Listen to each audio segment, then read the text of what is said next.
मैं सिरसा वासियों को नमस्कार कहना चाहूँगा। मैं आपके साथ ये शेयर करूँगा कि एडीसी डिपार्टमेंट द्वारा जो परिवार पहचान पत्र योजना चलाई जा रही है, उसमें सरकार के निर्देशों के अनुसार हम लगातार जो है निरंतर तरीके से अपने परिवारों के यहाँ पे चेकिंग करते रहते हैं कि किसी को गलत प्रकार के बेनिफिट्स ना मिलें। तो हमारी रिसेंट कार्रवाई में ऐसे 120 परिवार सिरसा में सामने आए हैं, जिनकी इनकम पोर्टल पर गलत दर्शाई गई थी और उन्हें इसके कारण जो है सरकार द्वारा अलग-अलग तरह के बेनिफिट्स प्रोवाइड करे गए थे। इसके अंदर काफ़ी परिवार ऐसे भी हैं जिनके पास एक 4 व्हीकल वाहन पाया गया है। कई परिवारों के पास ट्रैक्टर पाया गया है। 10 परिवार 120 परिवारों में से ऐसे हैं जिनके दुकानें चल रही हैं और व्यवसाय हैं। 50 जो परिवार हैं वो एक काफ़ी बड़े समृद्ध घर में रह रहे हैं, जो कि 2 मंजिला मकान है जिसमें फ्रिज, एसी वगैरह है। इसके अलावा जो है, इन सभी चीज़ों के अलावा ये जो परिवार हैं ना केवल एक एरिया से हैं बट हमारे पूरे डिस्ट्रिक्ट सिरसा के अलग-अलग ब्लॉक से हैं। प्रत्येक ब्लॉक से 10 परिवारों द्वारा ये करा गया है और एडीसी ऑफिस जो है लगातार इस प्रोसेस को आगे लेकर जाएगा। और मेरा जितने भी सिरसा के शहरवासी हैं उन्हीं से यही अनुरोध है कि परिवार पहचान पत्र में अगर आपकी पारिवारिक आय बढ़ जाती है तो कृपया करके उसको सिस्टम पर हमारे पास रिपोर्ट करें, ताकि आपके ऊपर किसी भी तरह की कोई फर्दर कार्रवाई हमारे ऑफिस द्वारा ना करें। अभी भी हम ये जितने भी परिवार पाए गए हैं केवल इनकी पोर्टल पर इनकम बढ़ा रहे हैं, पर क्योंकि ये पहली बार हमने स्टेप लिया है तो किसी के विरुद्ध कानूनी कार्रवाई नहीं कर रहे हैं।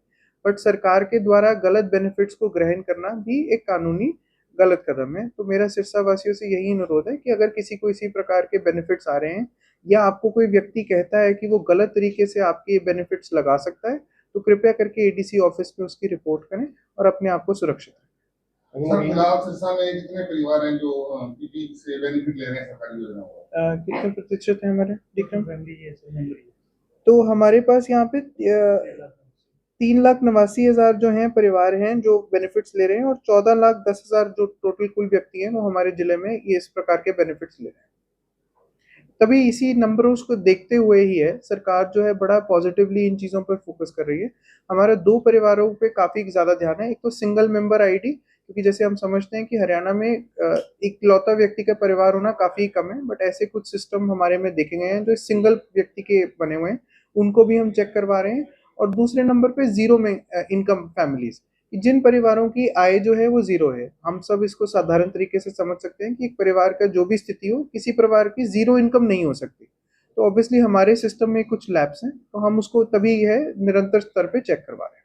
2 मंजिला मकान वाले भी इसके लिए एलिजिबल नहीं? 2 मंजिला मकान जिस स्थिति में है, मैं स्थिति को भी उसमें साथ में थोड़ा गहन करूँगा कि अगर आपके परिवार में एक नीचे व्हीकल खड़ा हुआ है, आपके परिवार में फ्रिज है, 2 एसी लगे हुए हैं, किचन अच्छी तरह बनी हुई है, आप 3-4 व्यक्ति अपने परिवार में रह रहे हैं, तो हमारी नज़र में हमें नहीं लगता कि आपकी पारिवारिक जो इनकम होगी वो 1,80,000 होगी।